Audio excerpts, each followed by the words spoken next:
Buenos días, quien les habla Miss Elena del SEBA San Agustín La Molina. Siguiendo las órdenes del gobierno Aprendo en Casa, el día de hoy vamos a dictar el curso de biología que pertenece al área de CAS para el grupo de cuarto avanzado. Este tema lo encontrarán en la página 9 de vuestro libro.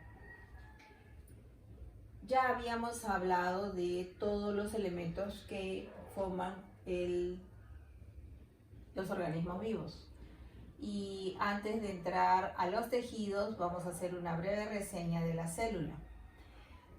Tenemos dos autores, Matthias Schleiden y Theodor Schwamm, quienes nos dicen muy claramente que la célula es que para obtener una célula va a depender de otra célula.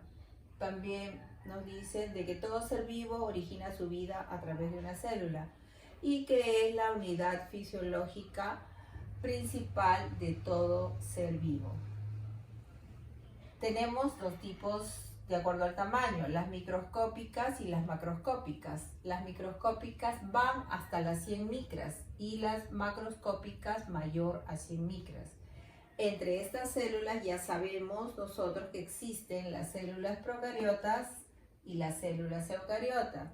He puesto aquí cuatro características que nos van a definir cuándo son procariotas y dos características cuándo son eucariotas. Obviamente ellos no tienen un núcleo, los procariotas no van a tener un núcleo definido y su pared celular, lo que los envuelve, está formado por una capa de peptidoglucanos, que significa que tiene péptidos y también glucosa. Péptidos viene de proteína. Entonces, también sabemos que luego de esa pared celular hay una membrana celular, la cual va a tener mesosomas. ¿Y para qué les sirven esos mesosomas? Les sirve para que los procariotas realicen la respiración y la fotosíntesis. Ellos no van a tener organelos como si los tienen los eucariotas. Tienen unos ribosomas muy pequeñitos. Sabemos que los ribosomas son los que hacen la síntesis de proteína, pero ellos lo tienen muy pequeñitos. Y que su ADN está libre por todo el citoplasma. Las eucariotas, sus dos características principales lo van a definir como que tienen un verdadero núcleo y que además tienen organelos y también un citoesqueleto. Bien, entonces comenzaremos a recordar cómo la célula va a realizar sus diferentes funciones y para ello debemos saber o recordar parte de su estructura. Esa cubierta celular puede ser una pared celular en el caso de los vegetales, una glucólix en el caso de los animales, pero ambos van a tener una membrana celular debajo de la misma. Bien, o sea, debajo de la pared celular encontraremos una membrana celular, debajo de la glucólix encontraremos una membrana celular. Sabemos que la pared celular tiene forma poliédrica y esa capa es de celulosa. La celulosa que le va a dar la forma, es la capa dura del vegetal. La glucólix pertenece a la célula animal y su capa no es de celulosa, sino de oligosacáridos. También nos dice que sirve ¿para qué? Para reconocer las sustancias que se van a acercar, para protegerla, y también la glucólix sirve para filtrar sustancias. Debajo de ellos encontraremos una membrana celular que es bicapa lipídica. Quiere decir que tiene dos capas de lípidos, grasas, sustancias grasas. Pero además también encontraremos algunas proteínas. ¿Para qué nos va a servir esa membrana celular? La membrana celular va a separar la parte intracelular de la extracelular. Va a comunicar ambos lados, va a comunicar la intra con la extra y también va a permitir el transporte de sustancias.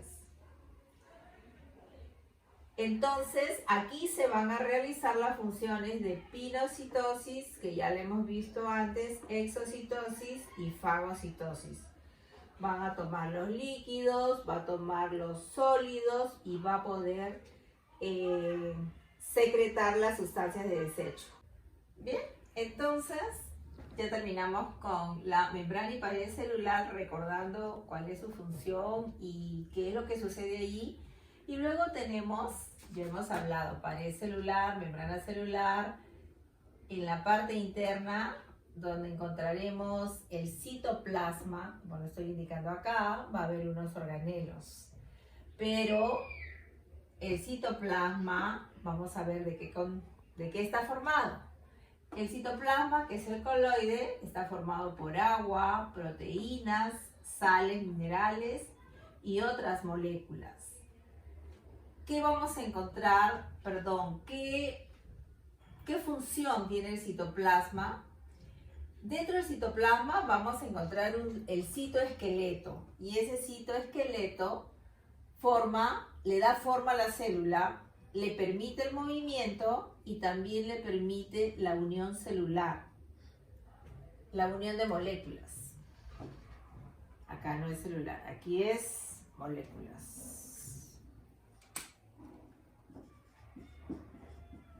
De las moléculas que se encuentran dentro. Entonces, este citoesqueleto que se encuentra dentro del citoplasma está formado por microtúbulos, está formado por microfilamentos y está formado por filamentos intermedios. ¿Qué contienen los microtúbulos? Tubulina. ¿Qué contienen los microfilamentos? Contienen actinomiosina. Continuamos.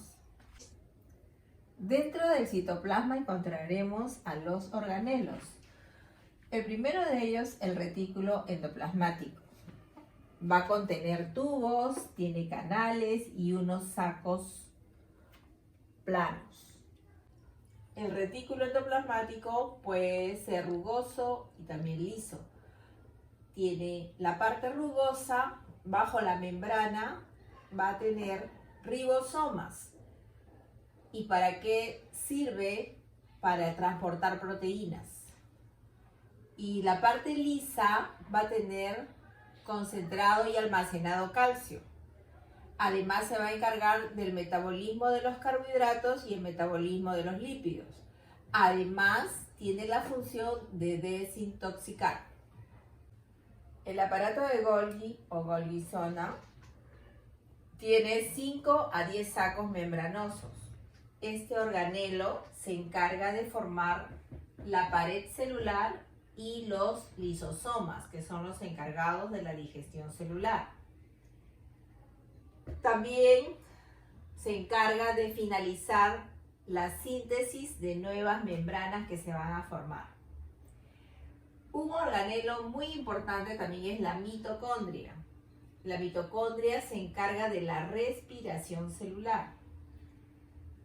Se caracteriza porque tiene crestas y en la matriz mitocondrial encontramos enzimas. ¿Qué son las enzimas? Son sustancias químicas que van a acelerar o retardar una reacción. ¿Y para qué sirve eso?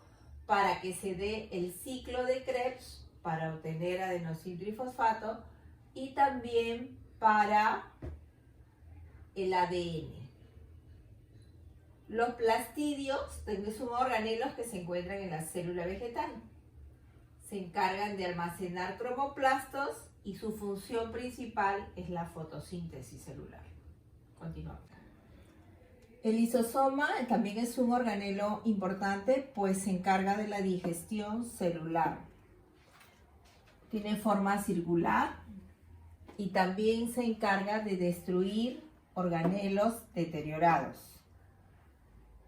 El glioxisoma lo vamos a encontrar en las células vegetales y su función es transformar los lípidos en glúcidos y él interviene en la germinación de las plantas. El peroxisoma tiene funciones oxidativas, funciones de reacción química oxidativa. Las vacuolas los encontraremos en la célula animal, que serán de tamaño pequeño, y en la célula vegetal, que son más grandes. En ambos casos sirven para almacenar sustancias o agua. Además, si se unen en la célula vegetal, siempre se van a unir varias vacuolas y bajo una membrana recibirán el nombre de tonoplasto. Los ribosomas, organelos muy importantes porque se encargan de la síntesis de proteína. Ellos hacen esto tanto en las mitocondrias como en los cloroplastos. Ahí encontraremos ARN, ácido ribonucleico y también proteínas. Y recordemos, como vimos en el caso del retículo endoplasmático rugoso, que los ribosomas estarán pegados a ellos. Continuamos. También tenemos los centriolos, que son unos tubos cilíndricos. Ellos van a formar el uso acromático. ¿Cuándo se da el uso acromático? Cuando la célula está realizando la división celular. Las inclusiones, ¿qué son las inclusiones? Van a ser sólidos acumulados, pero no tienen ninguna membrana. Esto se encuentra así en varias partes del citoplasma. Hasta inclusiones estaríamos indicando todos los organelos y acumulaciones que encontramos dentro del citoplasma. Y luego continúa el núcleo de la célula. Nosotros sabemos que el núcleo de la célula se encarga de las actividades metabólicas y reproductivas de la misma. Entonces también tiene varias partes. La envoltura del núcleo, que se llama membrana celular o carioteca. Y aquí la membrana celular está formada por poros y esos poros están rodeados por unos anillos. Allí encontraremos cromatina. El carioplasma se encarga de la síntesis de ácidos nucleicos, síntesis de ADN y síntesis de ARN. El nucleolo es redondo y ahí vamos a encontrar ARN y proteína.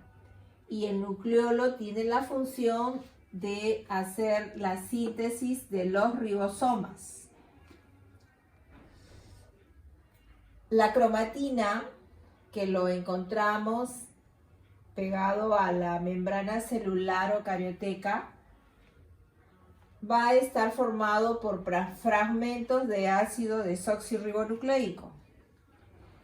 Y esto está ligado a los fosfolípidos y iones. Ellos darán paso a los cromosomas. Y los cromosomas, cuando se condensan, se ubicarán en diferentes partes. Puede ser metacéntrico, puede ser submetacéntrico, puede ser acilocéntrico y telocéntrico. Cuando se está condensando es cuando se está produciendo la división celular. La célula animal y la célula vegetal tendrán diferencias. Me he permitido poner las principales. La célula animal tiene membrana celular y o glucocálix. La célula vegetal tiene pared celular en su exterior. La célula animal tiene forma redonda, ovoide, estrellada. La célula vegetal es poliédrica, tiene forma hexagonal, pentagonal. La célula animal tiene una vacuola pequeña. Sin embargo, la célula vegetal tiene vacuolas grandes y unidas a través de una membrana que les mencioné llamada tonoplasto. La célula animal no tiene cloroplastos porque no hace fotosíntesis. En cambio, la célula vegetal tiene cloroplastos porque hace fotosíntesis. La célula animal no tiene plastidios. Sin embargo, la célula vegetal sí la tiene porque la necesita también para la fotosíntesis. Continuamos. Bien, hemos concluido con la clase de la parte que corresponde a la conformación de la célula y sus funciones, los organelos, sus membranas. Ahora, si colocamos en la página 13, vamos a iniciar con los tejidos animales. Precisamente por eso se hizo la clase correspondiente a recordar cómo era una célula, porque de la unión de varias células se formarán los tejidos. Y específicamente vamos a hacer la clase de los tejidos animales. Entonces, los estudiosos y los científicos han clasificado en 5 clases de tejido. El tejido epitelial, el tejido conjuntivo, el tejido vascular, el tejido muscular y el tejido nervioso. Y han hecho subdivisiones. La subdivisión que han hecho en el tejido epitelial, que es de la piel, lo han dividido en varios. Por ejemplo, el tejido epitelial escamoso o pavimentoso, el tejido cuboidal, tejido columnar, tejido vibrátil, tejido glandular y tejido sensorial.